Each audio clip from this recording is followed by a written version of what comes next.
Shalom. Kohalo Yahweh Bahasham Yahushai Bahasham Makakudash. Double honors unto the apostles, double honors unto the elder bishops.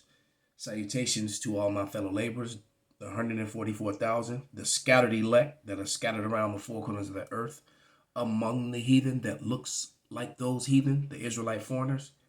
And to the few Akwaf that are listening and learning, to you I say Shalom. This is your brother Malcolm from the branch of the Great Millstone here in Chicago, coming at you another lesson of truth. And this is just me skillfully adding to the beloved brother Elder Manak Zakbaz's video. I highly suggest you go watch it. It's on the screen, name of the video and where you can find it. So please don't ask him on the comment board. All right, but he goes into some great points, and I'm going to touch on a few of the same things and just, and add to it, because this is, and specifically, well, the flee Babylon is completely going off, because how are you fleeing if you're getting deliverance? All right, you got to wait. The Lord said, wait on him. I mean, that's simple. So I'm not even going to say much more about that. I want to focus more on the 400 years doctrine. And it is, and they're both going off. And that 400 years doctrine, when you see that, what that really is that's that BOI garbage, that black only Israelites. All right, because they don't acknowledge the slavery of the Northern Kingdom, and in the Northern Kingdom, slavery started 100 years before the Southern Kingdom. All right, by the same people. That's why Jeremiah 15 and hold on, let me go to it. 50 and 33. Salaki, I'm fighting the cold. Esau been spraying that madness in the sky like crazy over Chicago these last couple weeks. I mean, really, really heavily. And I just knew as soon as it rains or snows, people gonna start getting all clogged up, snot nose and whatever. And lo and behold, that's exactly what happened. Good news is that Texas, remember the Civil War, Texas is seceding. Texas is leading the charge right now. Texas is, I think they're signing a bill to stop the planes from flying over their state. All right. And I think Tennessee may follow. So that division, man, is coming. But yeah, let me find the script. This is Jeremiah 50 and 33. And it reads,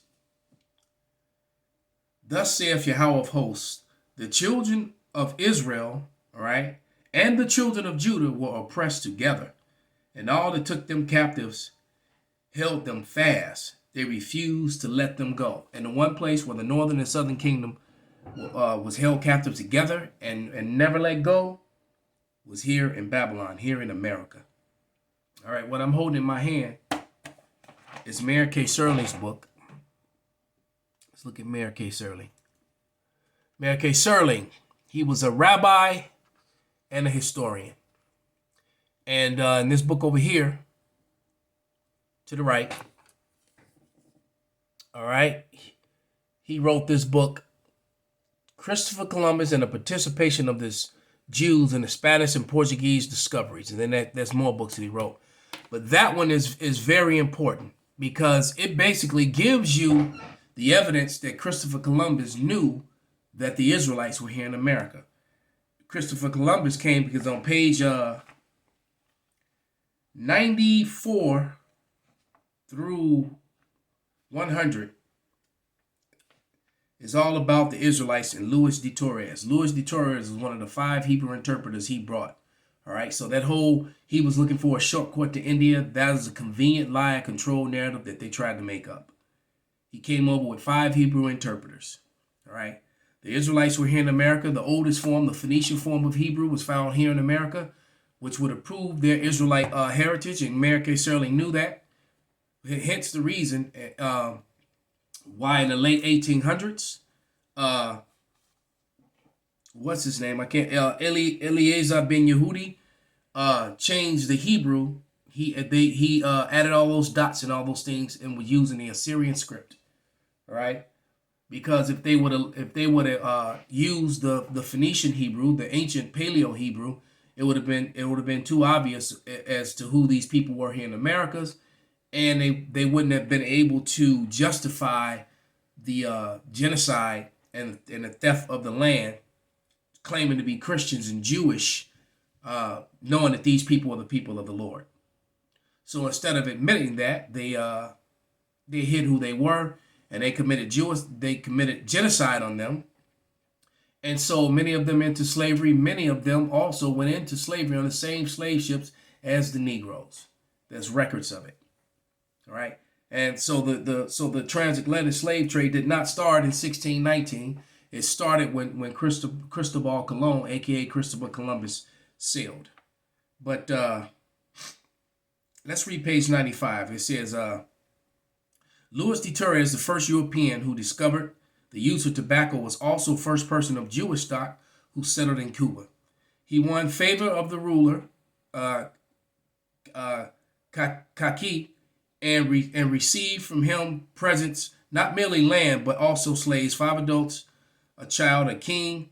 The king and queen of Spain granted him a yearly allowance of 8,645 maravedis. I guess that was the money. And he died in the newly discovered land. All right, let me jump down to this. To what race did these aboriginals in America belong? Several writers, number of completion, most of them were Jewish and historians. Several writers have asserted that they have displayed much learning in attempting to prove that the Aborigines were descendants of the Jews, all right, or the Israelites, okay? His argument was derived from unpublished manuscript, which he also discovered in, turn to page 96. The Library of San Paulo Seville Montesinos, who possessed manuscripts of Luis Lopez and learned Bishop of Quito, who convinced the Peruvians were of Jewish origin. All right, so man, come on, man. It says the view of Rodin and Greco Garcia that the Aboriginals of America were descendants of the Jews, and maintain the many arguments in one in the same year independently that the Englishman Thorogood and by the Portuguese Jew Manasseh ben Israel, renowned rabbi Amsterdam, who induced Cromwell to allow Jews to return to England. A Portuguese Moreno, meaning he was a so-called black man from Portugal, who was also an Israelite, of the Villafort, who strange to say also called himself Montesinos. The account of Montesinos is found in another book that's behind me on the shelf that was going for $10,000 once upon a time, Lost Tribes and Promised Lands.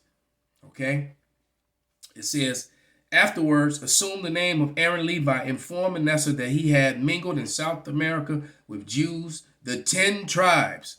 Manasseh's book attracted much attention and was translated into Latin, Spanish, Dutch, English, Italian, and Hebrew. All right, nor has the interest in it ceased even at this present day. So this was in the 1800s. People were reading and wanted this book. This is a reprint, all right, of those books. So the point being, the evidence is overwhelming, okay, because this matches up with prophecy in the in the Bible. As a matter of fact, it speaks about it on page 15 in this book. It says, who was very fond of reading the Bible and the 4th book of Ezra, meaning the 2nd book of Ezra, all right, 13 and 40. All right, which was probably written by, it was written by an Israelite, by a Judean who lived outside of Palestine. According to his own assertion, the incentive that impelled him to plan his discoveries was not the love of science, but the interpretation of the prophecies of Isaiah. In Portugal, Columbus earnestly conceived the idea of making maritime discoveries by the way of the West. They knew that the Israelites had come here to the Americas. The Israelites knew the way here because of Solomon's navy and Solomon's servant and friend who worked for Solomon, the Mason dude. What's his name? Now I can't think of his name. The Hamite. All right, that was in control of his navy that made that three-year trip. Took him a year and a half to come to America and a year and a half to get back. Hence the reason why when you read 2nd Ezra, the 13th chapter, matter of fact, let me just grab it. Let me go to it.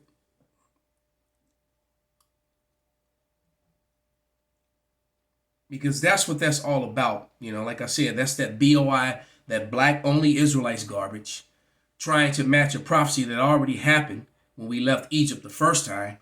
Okay, spiritual Egypt, we're going to get beamed up onto the chariots, those of us who make it out of here. All right, if you're not beamed up on those chariots and you're on the ground anywhere in Babylon upon the return of Yahushua, you dust. You're gonna be turned to dust. You'll be burned up. All right, if you even live that long, if you don't get eaten by dogs, wild beasts, or shot down by the troops when all the race wars and the riots and the chaos starts, if you even make it that far. All right. But many of you are going to live through that. The Lord's going to make you extra suffer because you're going to live through all that, suffer through that, and only to get burned up. All right? Which is fitting for most of you. What was I going to? Oh, yeah, 2nd Ezra. 2nd Ezra 13 and 40. And it reads,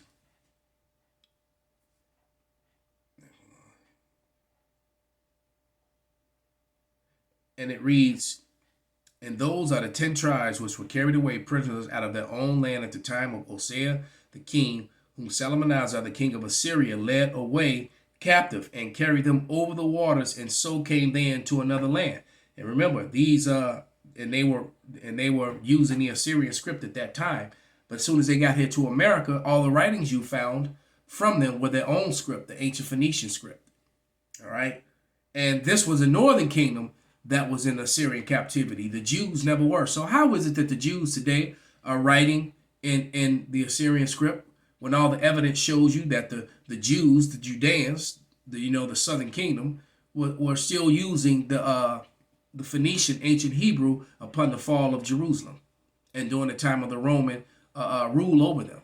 They weren't using the Assyrian script. So, I always tell you that the evidence, that the fact that they use that script is evidence of their fraud, because they were trying to hide and separate themselves from the natives and all these different authors that were writing in the 16, 17, 1800s that these people here, these natives were Israelites. And the Israelites that were here, when you find the relics were written in the Phoenician Hebrew. And they were keeping Hebrew customs. It's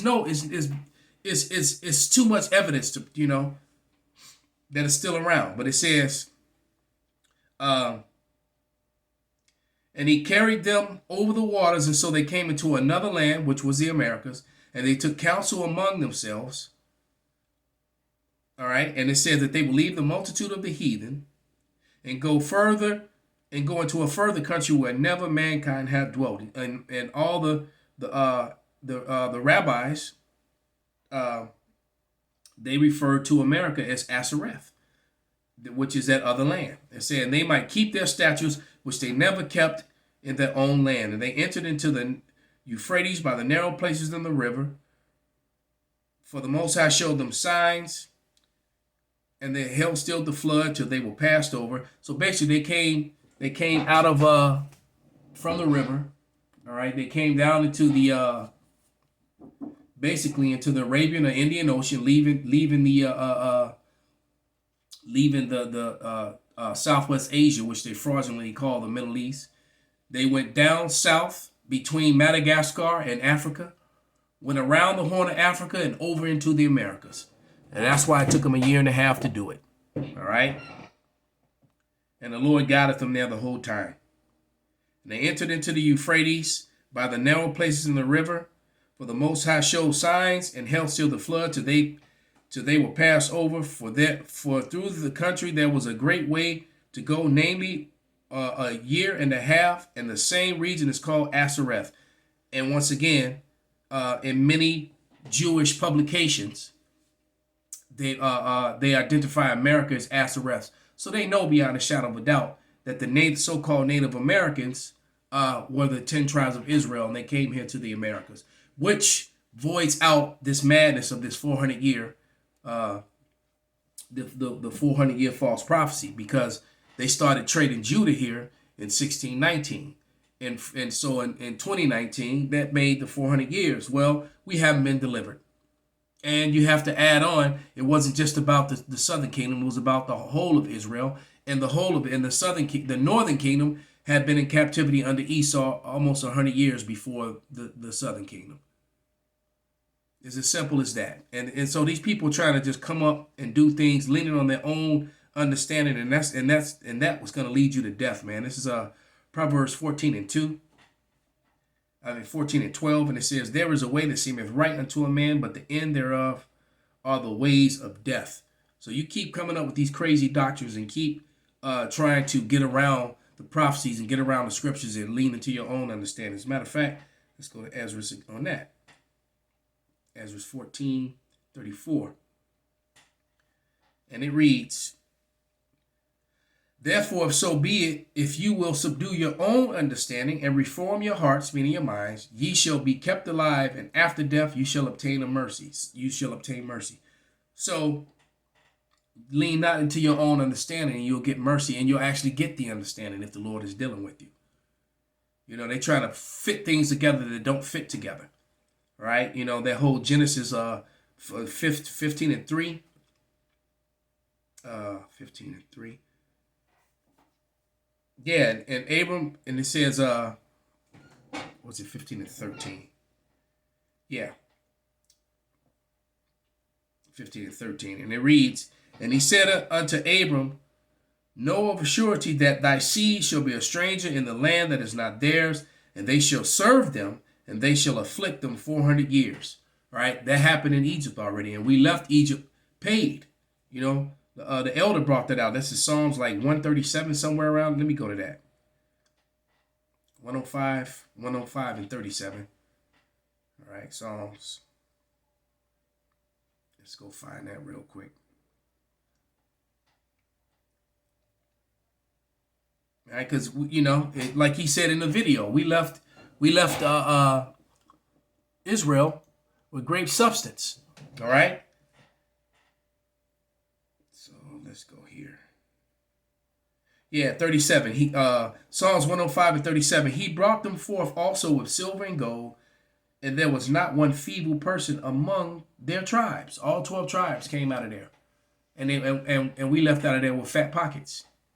Okay. And it says, "And Egypt was glad that when they departed, for the fear of them fell upon them. He spread a cloud for a covering and a fire to give light in the night. And the people asked, and he brought quails and satisfied them with bread of heaven. He opened the rock, and the waters gushed out. They ran into the dry place like a river.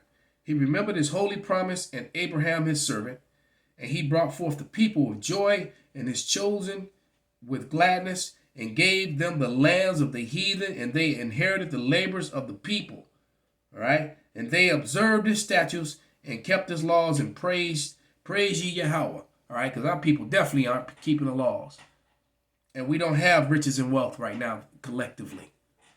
Okay. But this next deliverance is going to be far greater than that one. This one is going to be far greater. All right, which means that the Bible is going to be expanded, because you have to understand the story of what was done on this side with the reawakening, with the awakening of the Israelites and the men that stood stiffly before the faces of them that hated them. All right, that's in Wisdom of Solomon, the 5th chapter, and how Esau is being exposed on every level. All right, Isaiah 14:2 has got to happen. Let's get that. That's how you know we haven't been delivered yet. It says, "And the people shall take them and bring them to their place, and the house of Israel shall possess them in the land of Yahweh for servants and handmaids." This is how you know that the people in the land of Israel, this is another way that they're frauds. All right, because they would have slaves and dwell in peace and safety alone, not be fighting wars and in need of a military and an iron dome and, you know, in a whole other country. Look, Israel couldn't even exist without America and Britain. All right. We wouldn't depend on man. The Lord's going to do it all. But it says, and the people shall take them and bring them to the place of the house of Israel, and the house of Israel shall possess them in the land of Yahweh for servants and handmaids, and they shall take them captives, whose captives they were, and shall rule over their oppressors. All right, so these colonizing oppressors, we're going to rule over them, right? And it's going to be the most brutal slavery, in the history of mankind, because they're going to get back double what they did to us. And when you study, that's why they don't like the history we brought out about it, because they could call it critical race theory, instead of the critical race historical facts like it is. Like and subscribe. All right. Let's go let's get one last scripture, because this is what happens in the end after leaving the world behind. All right. This is what happens. This is Revelation 13:9, and it reads, if any man have an ear, let him hear. He that leadeth into captivity shall go into captivity. And he that killeth with the sword must be killed with the sword. Who was given a great sword? Esau, Edom. Revelation 6:4 was given unto him a great sword. That's how he ruled over all the nations in much wickedness and unrighteousness. And now his time is up. All right. Here is the patience and the faith of the saints. The saints are patiently suffering, patiently and waiting to put into slavery those that put us into slavery. That's the end. This is Revelation, end game. All right, so with that, I'm going to give all praises, glory, and honor to Yahweh, Bahasham, Yahweh Shai, Bahasham, Makar, Kwadash, Kwam Yasharala, Shalom.